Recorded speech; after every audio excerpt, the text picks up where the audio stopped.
Hello दोस्तों, welcome to my channel. आज हम सीखेंगे कंप्यूटर सीपीयू के अंदर क्या क्या पार्ट्स होते हैं और वो कैसे काम करते हैं। ये वीडियो खास उनके लिए है जो कंप्यूटर के बारे में जानना चाहते हैं। तो चलिए शुरू करते हैं। ये है कंप्यूटर का सीपीयू कैबिनेट। ये एक मेटल या प्लास्टिक का बॉक्स होता है जिसके अंदर कंप्यूटर के सभी ज़रूरी पार्ट्स होते हैं। यही पार्ट्स मिलकर कंप्यूटर को चलाते हैं। अब हम इसे खोलकर देखते हैं। हम पहले पेज खोलकर इसका साइड को हटा कर देते हैं।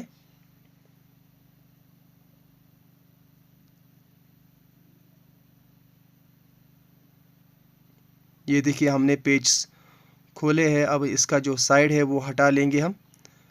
ये देखिए, सीपीयू खुल चुका है और हमें इसके अंदर सभी पार्ट्स साफ नज़र आ रहे हैं। मैं आपको एक एक करके सब पार्ट्स दिखाता हूँ और इनका काम बताता हूँ।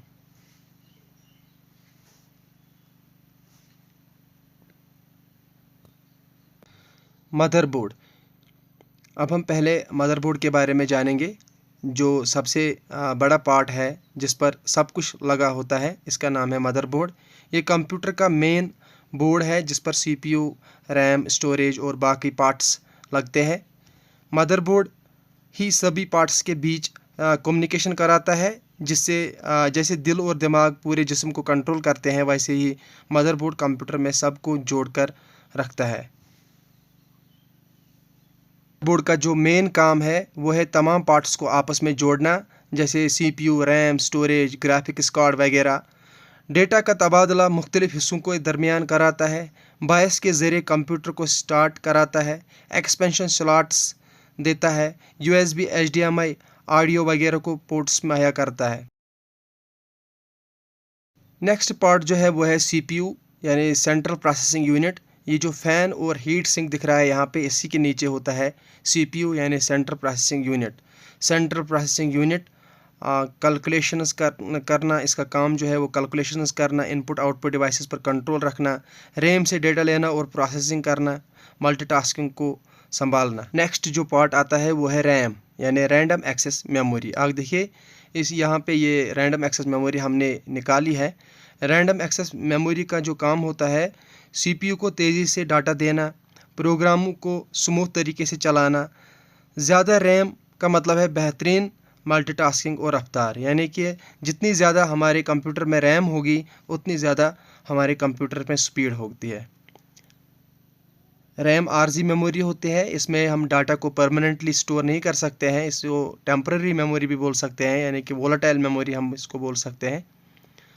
और नेक्स्ट जो आता है वो है एसएसडी, यानी एसएसडी को हमारे पास एसएसडी जो होती है वो हार्ड ड्राइव भी हो सकती है और एसएसडी भी होते हैं। हार्ड डिस्क जो होते हैं वो इतनी ज़्यादा तेज़ काम नहीं करते हैं। एसएसडी का मतलब है सॉलिड स्टेट ड्राइव। ये वो जगह है जहाँ डेटा मुस्तकिल तौर पर महफूज किया जा सकता है, यानी कि इसको हम परमानेंटली मेमोरी भी बोल सकते हैं।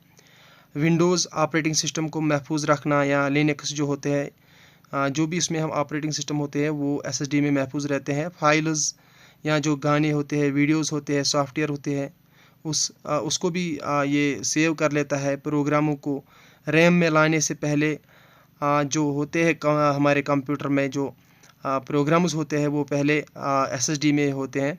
एसएसडी में रफ्तार ज़्यादा, हार्ड डिस्क में स्टोरेज ज़्यादा। ये फ़र्क है हार्ड डिस्क और एसएसडी में। और एसएसडी का जो फुल फॉर्म है वो है सॉलिड स्टेट ड्राइव, और इसको हम परमानेंटली मेमोरी भी बोल सकते हैं। इसमें जो डाटा होता है वो परमानेंटली स्टोर होता है। नेक्स्ट जो आता है पार्ट हमारा वो है एसएमपीएस यानी स्विच्ड मोड पावर सप्लाई। ये कंप्यूटर को बिजली फराहम करने वाला यूनिट है। इसके जो अहम काम है वो है एसी को ये जो एसी होता है, एसी बिजली को डीसी में तब्दील करना। मदरबोर्ड, हार्ड ड्राइव जो होते हैं, डीवीडी ड्राइव्स और फ़ैन को पावर देना।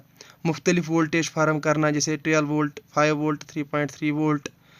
शॉर्ट सर्किट या ओवरलोड से बचाव फराहम करना इसके मेन जो काम होते हैं। नेक्स्ट मेन पार्ट जो सीपीयू के अंदर, सीपीयू कैबिनेट के अंदर होता है वो है फ़ैन या हम हीट सिंक। ये दोनों बहुत इंपॉर्टेंट पार्ट्स है कंप्यूटर सीपीयू के अंदर।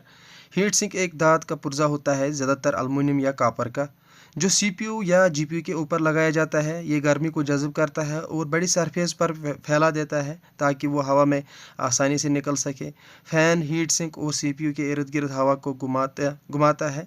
ये गर्मी हवा को बाहर फेंकता है और ठंडी हवा को अंदर लाता है, जिससे टेम्परेचर कम होता है। ये है हमारे कूलिंग सिस्टम, फ़ैन और हीट सिंक। CPU या दीगर गर्म होने वाले हिस्सों को ठंडा रखने के लिए फ़ैन और हीट सिंक लगाए जाते हैं। इनका जो मेन काम होता है गर्मी को बाहर निकालना, CPU की कारकर्दगी को बेहतरीन रखना या ज़्यादा गर्म होने से कंप्यूटर को बचाना। हीट सिंक गर्मी जज़ब करता है, फ़ैन इससे बाहर निकालता है। ये मेन काम है हीट सिंक और जो फ़ैन लगा हुआ होता है यहाँ पे। और देखिए यहाँ पे यह है बाकी जो हमारे स्लॉट्स होते हैं, पोर्ट्स होते हैं। ये देखिए डिफरेंट टाइप्स ऑफ पोर्ट्स है यहाँ पे। इनके साथ हम बाकी जो पेरिफेरल डिवाइसेस होते हैं वो हम कनेक्ट कर सकते हैं। ये जो विली वाला पोर्ट है इसको हम VGA पोर्ट बोल सकते हैं। जो कंप्यूटर का स्क्रीन होता है वो हम VGA के केबल के with help of VGA cable के ज़रिए हम इसके साथ कनेक्ट कर सकते हैं। और ये है USB पोर्ट्स वगैरह। ये जो पोर्ट्स यहाँ पे दिख रहे हैं इनके ज़रिए हम कंप्यूटर के साथ माउस या कीबोर्ड कनेक्ट कर सकते हैं। और यहाँ पे देखिए HDMI पोर्ट्स, और ये जो यहाँ पे मेन पोर्ट है इसके साथ हम मेन पावर सप्लाई कनेक्ट कर सकते हैं। जो मेन पावर सप्लाई बाहर से आती है इसके ज़रिए हम कंप्यूटर के साथ कनेक्ट कर सकते हैं, फिर बाद में वो SMPS में ट्रांसफ़र होता है। और नेक्स्ट जो हमारा टॉपिक है वो है CMOS।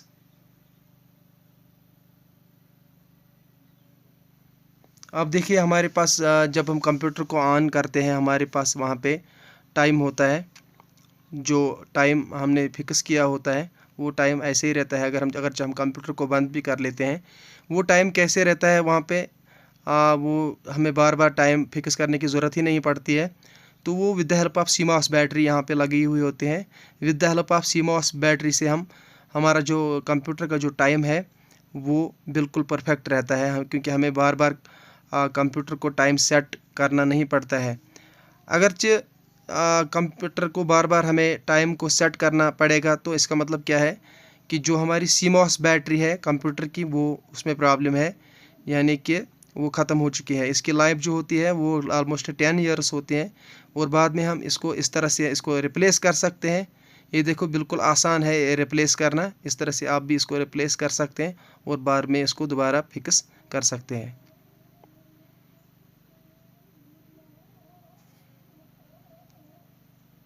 तो दोस्तों ये थी कंप्यूटर CPU की तमाम अहम पार्ट्स और इनके फंक्शंस। अब अगर आप कभी कंप्यूटर खोलेंगे तो आपको समझ आएगा कौन सा पार्ट क्या काम करता है। लेकिन कंप्यूटर को खोलने से पहले पावर सप्लाई को ऑफ कर लेना। Thank you so much guys. अगर आप नए हैं चैनल पे, चैनल को सब्सक्राइब करना।